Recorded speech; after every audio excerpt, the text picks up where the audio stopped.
Donald Trump spent years presenting his education at the Wharton School as proof that he possessed exceptional intelligence. The most dramatic version of that story said he graduated first in his class.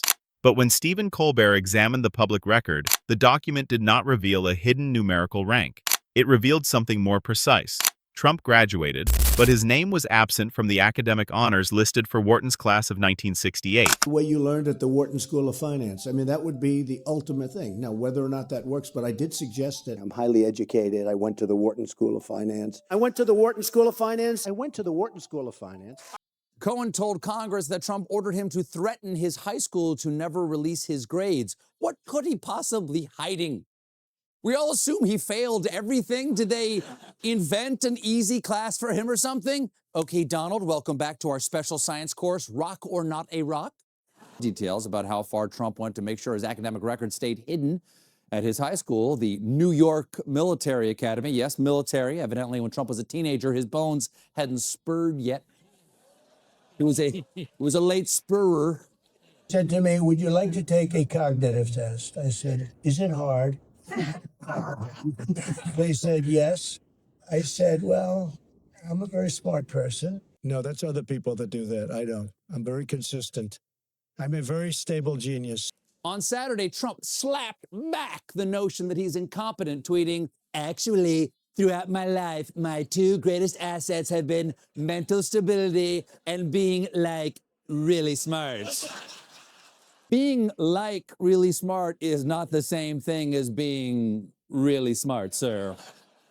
Tootsie Rolls are like chocolate if chocolate was made of brown wax and disappointment, not chocolate. Also, I think it's worth mentioning that people who are mentally stable generally don't announce it. That distinction matters because no verified transcript or official class ranking has been released. Colbert never produced a document showing Trump finished near the bottom, and viral claims assigning him a specific low position remain unsupported. The real evidence is narrower, but it directly challenges the mythology that grew around his college record. Trump transferred from Fordham University to the University of Pennsylvania and received a Bachelor of Science in Economics from Wharton in 1968. The official commencement program lists Donald John Trump among the graduates. It also contains separate sections identifying students who received academic honors. Trump's name does not appear in those sections. Contemporary university records provide another useful detail. Reporting based on the 1968 Wharton Dean's List found 56 students from a graduating class of roughly 366. Trump was not among them. That means the available record does not support the claim that he ranked at the top of the class. It still does not disclose his exact grades, grade point average, or numerical standing. The first in his class description appeared in favorable newspaper profiles during the 1970s and was repeated for years.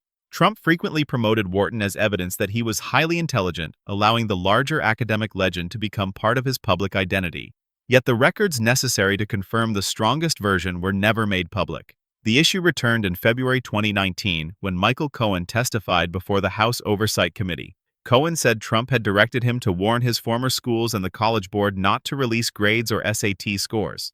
Cohen submitted a letter threatening civil and criminal action if Fordham disclosed Trump's records without permission. Fordham confirmed that it had received communications from Trump's legal representatives. The university also noted that federal privacy law already prevented it from releasing a student's records without authorization. Protecting private records was Trump's legal right.